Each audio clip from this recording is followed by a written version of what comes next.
ಏನ್ ಸುದ್ರಿ, ಒಬ್ಳೆ ಕುಂಟೆ ಬಿಲ್ಲೆ ಆಡ್ತಾ ಇದ್ಯಾ? ಹೌದು ಮಾಮ, ನನ್ ಜೊತೆ ಆಟ ಆಡಕ್ ಯಾರು ಇಲ್ವಲ್ಲ, ಅದಕ್ಕೆ ಒಬ್ಳೇ ಆಡ್ತಾ ಇದ್ದೀನಿ. ಹೌದಾ? ಹೌದು ಮಾಮ, ನನ್ ಜೊತೆ ಕುಂಟೆ ಬಿಲ್ಲಾಡಕ್ಕೆ ನೀನು ಬಾ. ಬಿಡು ಕೈ, ಇಷ್ಟೊತ್ತಿಗೆ ಮದ್ವೆ ಆಗಿದ್ರೆ 4 ಮಕ್ಳು ಆಗ್ತಾ ಇತ್ತು.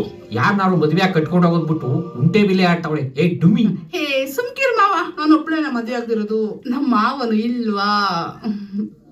ಎಲ್ಲ ಇವಳ ರಾಯ್ರೆ ಹೆಚ್ಚಿಗೆ ಮಾತಾಡಿದ್ರೆ ಮರ್ಯಾದೆ ತೆಗೆದ್ಬಿಡ್ತಾಳೆ. ಬಾಯಿ ಮುಚ್ಕೊಂಡಿರೋದು ಒಳ್ಳೇದು. ಮಾಮ, ಒಂದ್ ಮಾತು ಹೇಳ. ಅದೇನ್ ಹೇಳು. ಇನ್ನು ಕಾಲ ಮಿಂಚಿಲ್ಲ, ನನ್ನೆ ಮದ್ವೆ ಆಗು ಮಾಮ. ಬಿಡು ದಾರಿ. ಮದ್ವೆ ಆಗೋ ಹುಡುಗಿ ಅಂದ್ರೆ ನೀನೇ ನನ್ ಗಂಡ ಅಂದ್ಲಂತೆ. ಹಂಗಾಯ್ತು ರಾಯ್ರೆ, ನಡೀರಿ. ಇವಳ ಹತ್ರ ಮಾತು ನಡಿದ. ಮಾಮ ಮಾಮ ಮಾಮ ಮಾಮ ಬಂಡ ದುಶ್ಯಾಸನನ